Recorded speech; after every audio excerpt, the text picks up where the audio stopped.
Hello mga sis. Maggugulay tayo ng gulay.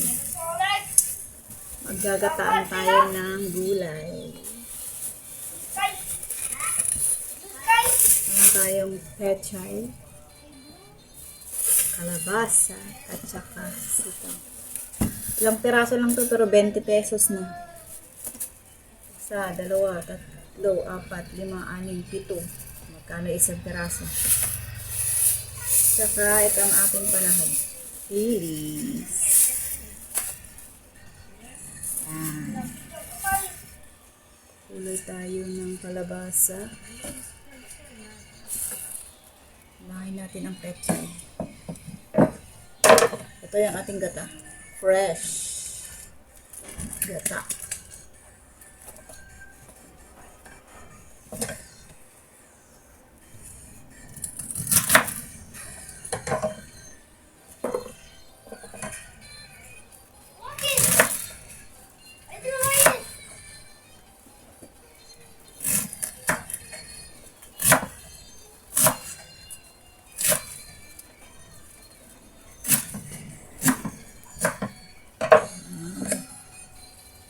Pechay. Amis ko ang gulay. Tagal hindi nagkain ng gulay.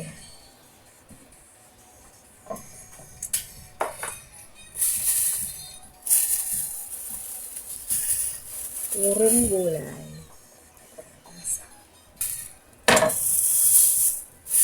Ang iingay ng cellphone bago lang tong kalabasa. Hindi pa matigas ang kanyang balat. Madali lang balatan.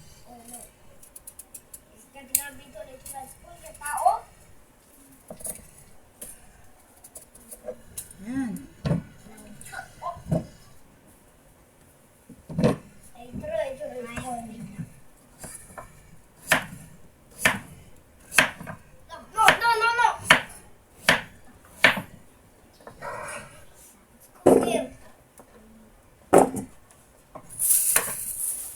Meron pa dito. Lalagay na natin lahat.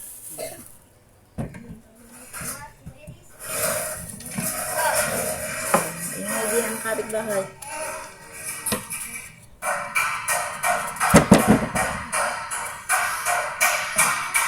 So noisy!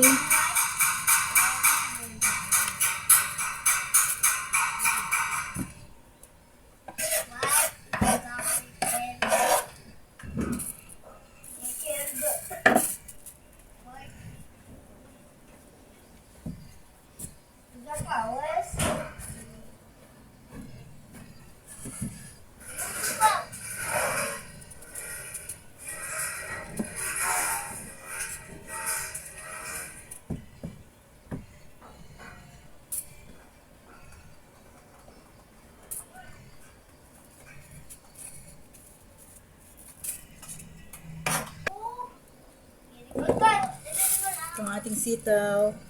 Ang mahal-mahal ng sitaw.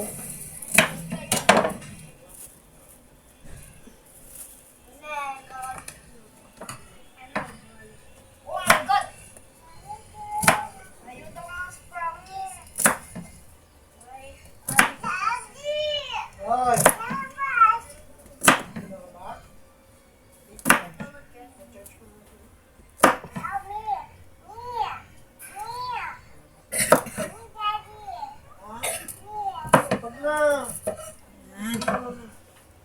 Tapos, magigisa na tayo mga sis. Magigisa na tayo. Pasensya na, maingay ang aking video na naman mga sis. Nandito kasi yung mga anak ko, tapos sa kapitbahay, naggagawa sila ng bahay. Kaya, so maingay. Ito, gisa-gisa na. Ayan mga sis, magigisa na tayo at pasensya na talaga at sobrang ingay ang ating paligid. Ayan, naglalagay na tayo ng ating mantika. Ayan.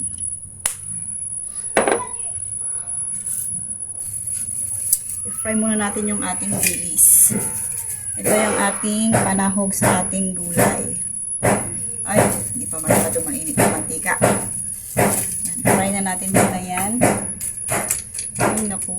Di ba mainit ang aming mantika? Yan.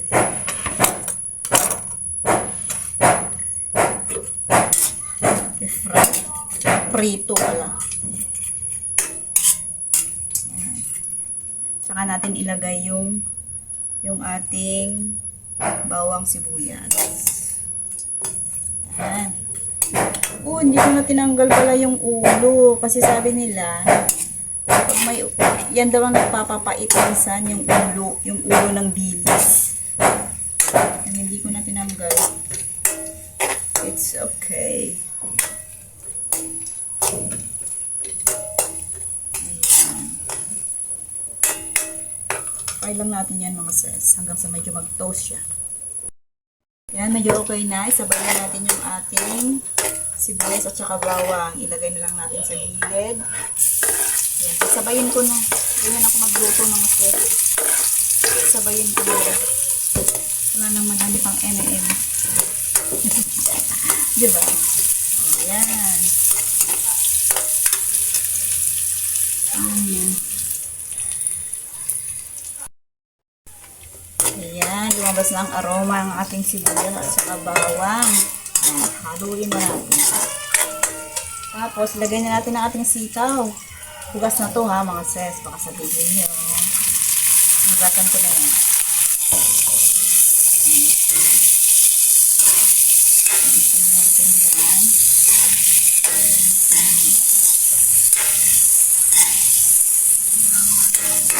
Sunod na rin natin yung ating kalabasa. Hugasan na din yan. Hugasan na. Ayan. Excuse me. Ayan.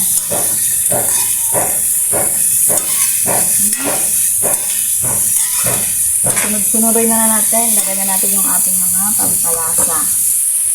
Ang ating magic sarap. Ayan. Magic sarap. Ang ating paminta. Ayan. Ang ating asin. Ang ating salt.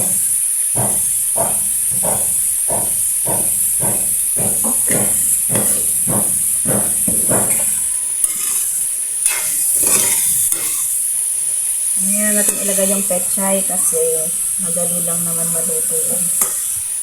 Saka ma-overcook. Lagyan namin ngayon ng konting tubig. Lagyan natin ng konting tubig. Konting lang. Yan. Tapos, tatakpan na natin. Simmer natin yan mga 5 minutes lang. Tapos, babalikan natin mga sis. Ayan, kumulo na mga sis. Pwede na natin ilagay yung ating gata. Ito ang ating gata. Fresh gata to mga sis. Oh.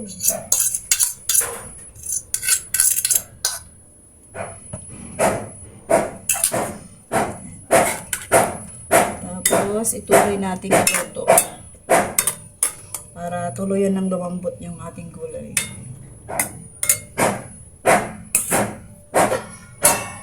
Ayan. Pwede natin ilagay ang ating pechay. Wow.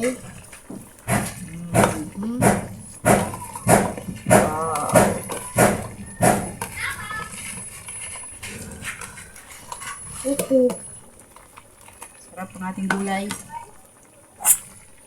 Masarap ang gulay pag paminsan-minsan lang kumain. Ayan na. Charan. Malapit na maluto.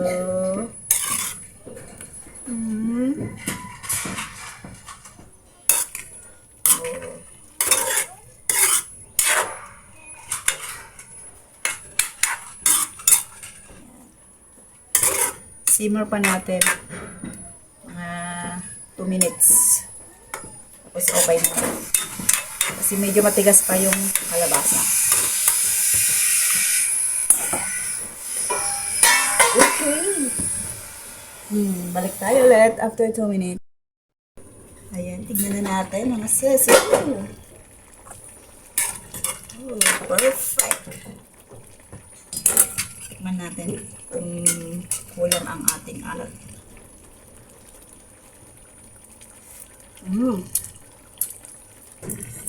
Parang medyo kulang ang alat mga sis. Lagyan natin ng konting patis.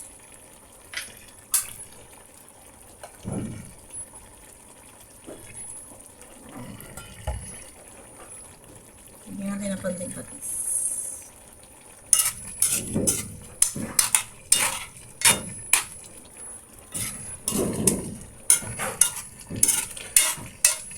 Wow!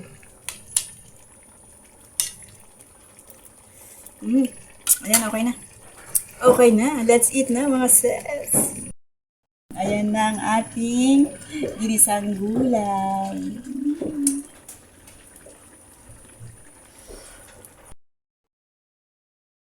No, tignan nyo naman mga sis. Sarap.